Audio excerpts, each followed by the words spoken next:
Today, the Jefferson Parish Sheriff announced an arrest in the murder of an employee of the New Orleans Police Department. She was also an Uber driver who had no idea she was being targeted by a man who intended to kill someone, anyone who responded to his request for a ride. At 3 o'clock in the afternoon on December 8, 2022, a hotel employee at the Travelodge in Harvey, Louisiana, noticed a commotion in the parking lot. A woman was bleeding in the driver's seat of a vehicle. The employee asked what happened. The man standing nearby ignored the question and calmly walked away. The woman was Yolanda Dillion, 54 years old, from New Orleans. She was an Uber driver who had just dropped off a passenger at the hotel. That passenger was Brandon Jacobs, 29 years old, and he had just stabbed her repeatedly in the neck from the back seat. Yolanda Dillion was rushed to the hospital but died from her injuries. Brandon Jacobs walked back to his room at the Travelodge, pulled out his cell phone, and live-streamed video of the bloody aftermath to his Facebook account. When investigators arrested him hours later and asked why he killed Yolanda Dillion, Jacobs gave them a chilling answer: "I woke up yesterday morning and decided I was going to kill someone." When they asked why he selected Yolanda as his victim, he said, "I didn't pick her. Uber picked her." On February 12, 2026, more than 3 years after the killing, a Jefferson Parish judge found Brandon Jacobs not guilty by reason of insanity. Forensic experts testified he was in severe psychosis at the time of the attack and could not tell right from wrong. Yolanda Dillion's family now faces another hearing on March 18, 2026, where a judge will decide if Jacobs poses a danger to himself or others and whether he should be committed to a state mental institution or released. Welcome to Beyond Guilty. On this channel, we go beyond the guilty verdict of the judicial system and lay bare human nature. Yolanda Dillion was 54 years old and lived in New Orleans with her 83-year-old mother, Edna Dillion, whom she cared for full-time. Yolanda was an only child, born and raised in New Orleans. She graduated from Marion Abramson High School, earned a bachelor's degree in sociology from Xavier University, and a master's degree in sociology from Tulane University. She was working on her PhD dissertation at the time of her death. Yolanda worked as a budget analyst for the New Orleans Police Department for 10 years. Her colleagues described her as quiet, humble, and extremely lovely. NOPD Superintendent Sean Ferguson called her a quiet giant who meant a lot to the department. Yolanda was a breast cancer survivor and an active member of St. Paul the Apostle Catholic Church in New Orleans East. She served as a lector, reading scripture during Mass, and was a member of the Knights of Peter Claver Ladies Auxiliary. Although she didn't have children of her own, she loved spoiling the kids at church. On her kitchen table at the time of her death sat dozens of red and green treat bags she'd planned to fill and pass out to children for Christmas. Her cousin Marlene Riley, 62, described Yolanda as kind, humble, fun-loving, and outgoing. She was still a big kid herself, Riley said. But Yolanda was also struggling financially. She had recently started driving for Uber to make ends meet and get out of debt. Her mother Edna knew Yolanda delivered food for Uber but didn't realize she had begun picking up passengers as well, and she wasn't comfortable with it. "I tried to get her to stop. I didn't want her to do it," Edna said. But she wasn't afraid of anything. Brandon Jacobs was 29 years old and from Harvey, Louisiana. He was a software developer for Microsoft who had been working in Seattle. But in 2018, Jacobs began experiencing severe mental illness, including delusions about conspiracies that led him to make threats to himself and others. Court and medical records from Seattle showed a history of arrests, commitments to mental institutions, and at least one protective order against him. Microsoft eventually placed him on disability leave. Several weeks before December 8, 2022, Jacobs returned to the New Orleans area and checked into the Travelodge Hotel on the West Bank Expressway in Harvey. These cases take days to research and investigate. Your support keeps this channel bringing you the full stories behind the headlines. Like this video and subscribe to help us continue. On the morning of December 8, 2022, Brandon Jacobs woke up at the Travelodge and decided he was going to kill someone that day. He researched knives online and identified a knife store on Oak Street in New Orleans. Then he opened the Uber app and ordered a ride from the hotel to the knife store. During that first ride, Jacobs considered killing the driver but changed his mind when he realized he would need a ride back to the hotel. At the knife store, Jacobs bought 2 knives and a sweatshirt to conceal them. Then he ordered a second Uber to take him back to the Travelodge. Yolanda Dillion accepted the fare.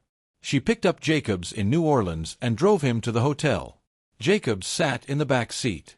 When they arrived at the Travelodge around 3 p.m., without warning, Jacobs lunged forward and attacked.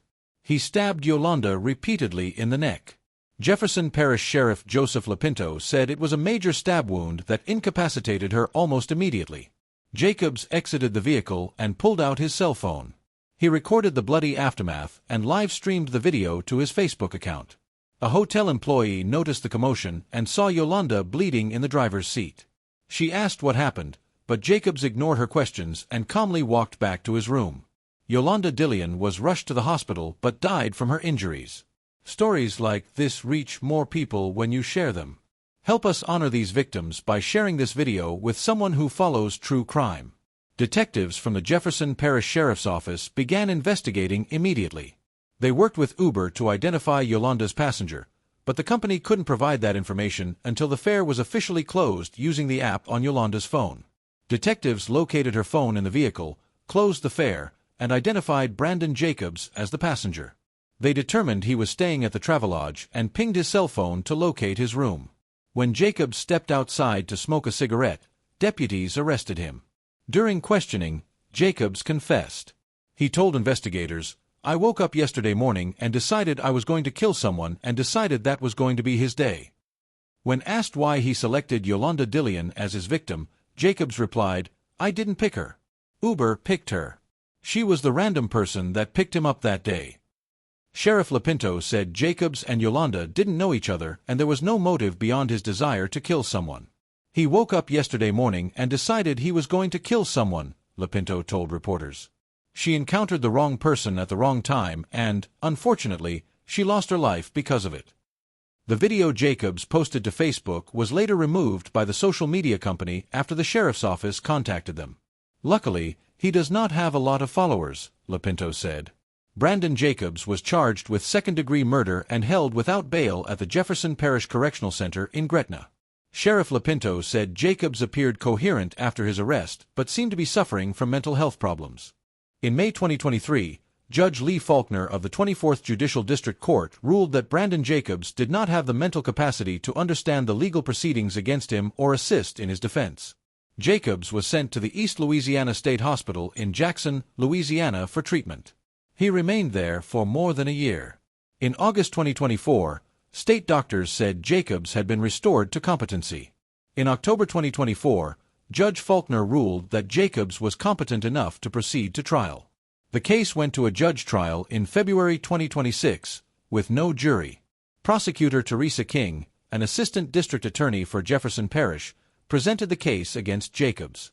Defense attorney Miles Swanson represented Jacobs.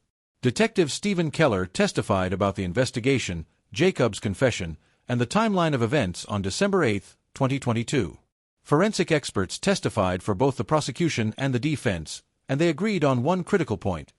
Brandon Jacobs was in severe psychosis at the time of the killing. Dr. Sarah DeLand, a forensic psychiatrist testifying for the defense, said, "I believe at the time of this homicide, Mr. Jacobs was experiencing active psychosis. He was suffering under delusions that rendered him unable to distinguish right from wrong." Dr. Gina Manguno-Meyer, a forensic psychologist testifying for the prosecution, agreed. She said Jacobs had a well-established record of mental illness prior to this incident. On Wednesday, February 12, 2026, Judge Lee Faulkner handed down his ruling, not guilty by reason of insanity. Jacobs sat quietly in the jury box during the proceedings, wearing an orange inmate jumpsuit and black glasses. He turned his chair from side to side during testimony, keeping his eyes on the witness box. It did not appear that any of Yolanda Dillion's relatives were present for the trial.